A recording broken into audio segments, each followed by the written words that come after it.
Income inequality. Today let's have a look at the Lorenz curve and the Gini coefficient. Income is the money households receive from wages or salaries and or revenues from their businesses. Income distribution refers to or references how the total income of an economy, what we call the GDP, is shared amongst its population, meaning those same households. Income inequality measures the uneven or even manner in which incomes are distributed amongst the households in the economy. Okay. What we do then is we normally will use the Lorenz curve to give a graphic representation of an economy's income distribution. Hence, see if we can spot if there's any inequality. And we can do that by comparing how far away from the total equity, that is, if everybody was getting the same portion of the income pie, the actual distribution is positioned. Well, to do this curve, two basic assumptions you need to keep in mind. One is that there's no one in the economy who earns zero income. So we know that's not a reality, but it's just an assumption. And secondly, everyone in the economy therefore earns an income. Now, if we were to use the cumulative household income data and segregate that and the economy into quintiles, we could plot a graph that will show us how the income is distributed. Now, to do that, we need some data. So I'm going to go to the Culpeper Island, my favorite island in the Atlantic Ocean, not too far from the island of Barbados in the Caribbean Sea. Population 670, total GDP $1 million. Alright, so here's the data where you can see 500 households earn 1,000 all the way down to 20 households earning 5,000.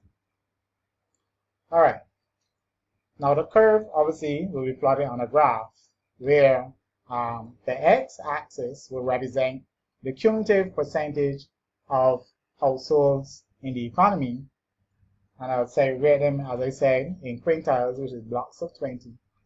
And similarly, the y-axis will represent the cumulative percentage of incomes, also segregated in the quintiles. The extreme points, as you would have recalled, would have been the 0, point, which indicates that there is no one with a zero income, and the 100 point, indicating that everyone has an income. So I have my graph. Let me mark out my axes. So my y-axis, cumulative percentage of income, on my x-axis, you probably can't see it by saying cumulative percentage of the population. And I've plotted my 0, point, which is down here in the corner, 0, and my 100 point all the way up to the other end of the scale. All right. Now, if I were to connect these as I did with this straight line, it would suggest that this is the line where all incomes are equally distributed. Because if you notice, 20% of the population earns 20% of the income. 60% of the population earns 60% of the income, all the way till we get to 100. So this is called the line of total equality. Alright, but we know that there is no economy that is on that line. So basically, the Lorenz curve just wants to show how far away from the line the distribution in any given country is. So we'll obviously need the points to plot. So if you recall, the first point said that 50% of the population, right, got 20% of the income. So let's plot that, saying 50% of that population on Culpeper Island are only earning 20% of the income. So I'm going to plot a point here Mark it off. All right. Then it says 66%. In other words, another 16% was added. So 66% of that population earns 40%. So we plot that point as well. Okay, then there was another 12. So 66 and 12. 78% of the population earned 60% of the income. So let's plot that as well. All right, and then there was another 12. So 90% of the population earned 80% of the income. Now, let's just shift this a little bit up. Plot the point. So that would suggest, right? You can see 90% of the population earns 80% of the income. So that means that the remaining 10% obviously is getting the last 10%. Hence, we are at the point 100, 100. So I'm gonna connect all these points with a line. Sound right? Remember, I know in the books you see like a nice little curve, but it's basically all straight lines. Straight lines connecting the points together. All right, and that is our Lorenz curve. Notice there's a gap between the line of total equality and where the curve actually falls. So what this has told us is that there's inequality. It doesn't tell us how bad it is though.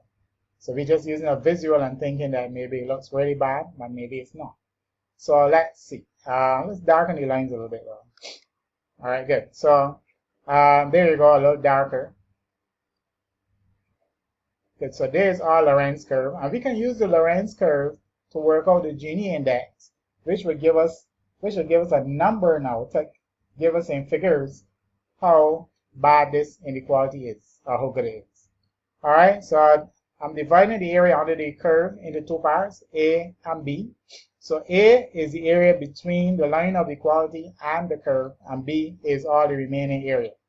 So obviously, A plus B will be the entire area of this triangle. All right.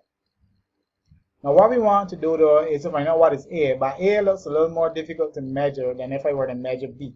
So we're going to measure B and then subtract from the total to find A. Now if you look carefully, you can see that if I come out here, that would be like a triangle, right? So let's see. I'll mind that A plus B. That's a triangle. And right, that will give us a sort of funny shape. And so will that. So that. Good. So I've shaped out everything underneath the curve, and it shows me that there's sort of rectangles and triangles. So that means I can work out all of these. Area of a triangle, half base by height. Area of a rectangle, length by width. So we can work them all out. So let's see. Start with this one here. Right? We know that the length of that is 50 and the height is 20. So 50 over 20. Let's put in the rest quickly.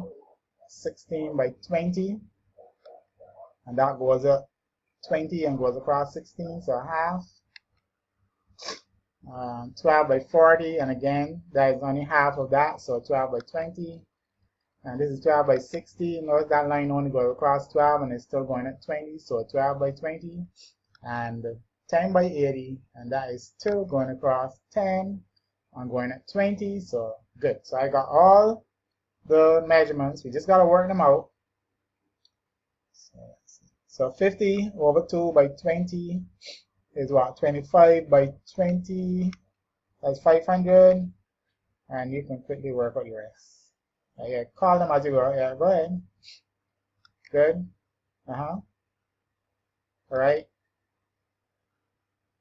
Yes, that is 800 and 100. Correct. Good.